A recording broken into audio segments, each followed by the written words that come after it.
I'm Vinny Politan. Great to have you with us tonight here on Closing Arguments.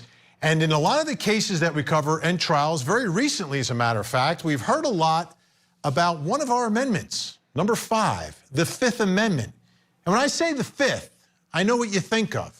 No, not Jack Daniels. No, what you think of is the right to remain silent, right? We all say, yeah, he took the Fifth, she took the Fifth, he's not going to talk.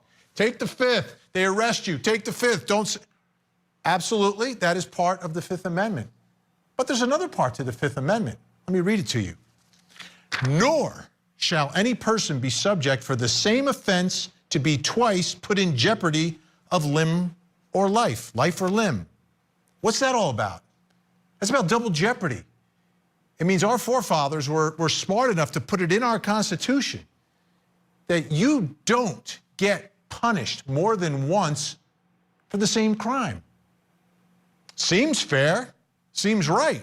It's in our Constitution. This is big. This is huge, okay? We don't try people in this country twice for the same crime. Now, let's talk about Jussie Smollett. You saw him right here on the show last night, live, being released from the Cook County Jail. He's got an appeal pending. And we got a real sneak peek at what the main argument is going to be, and perhaps the strongest argument from his defense team. And it all has to do with that Fifth Amendment. No, not the right to remain silent, but the right to be tried only once for a crime. This case has a bizarre, an extremely bizarre, and it played out publicly, procedural history. And I'll tell you what, last night his attorneys spoke afterwards, and we listened to them.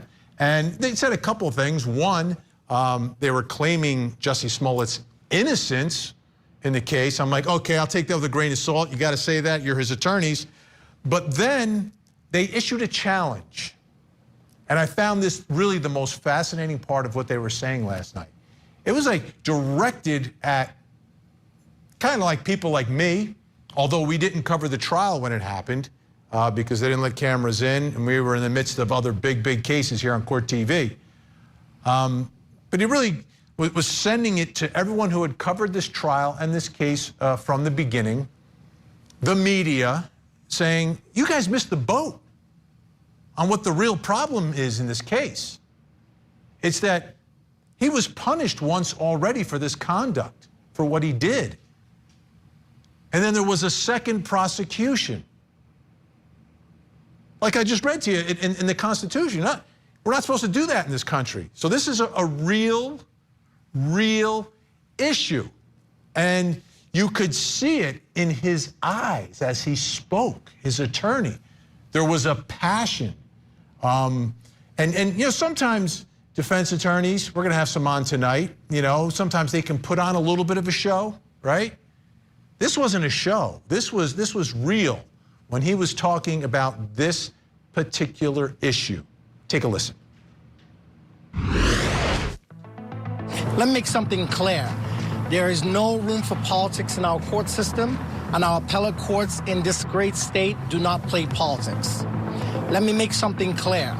When this case was initially re-indicted, when this case was prosecuted, when this case was sentenced, at each of those steps, I wondered to myself whether Chicago has seceded from the Union.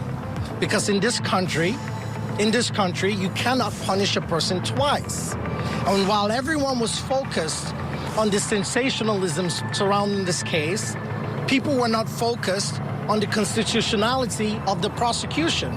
And we've been trying to tell everyone that. It is unconstitutional to charge someone twice. Mr. Smollett paid a $10,000 fine. Let me repeat it again, because our appellate courts are listening. Paid a $10,000 fine and did community service. Now, there's no time machine to go back in time to undo those things. His $10,000 fine hasn't even been returned to him, right? And then you re-indict the case and you give him 30 months probation for a Class 4 felony with a man with no criminal record, felony record. 30 months probation, you give him 150 days in jail. You give him what else? You make him do restitution of $120,000, and then you give them the maximum fines.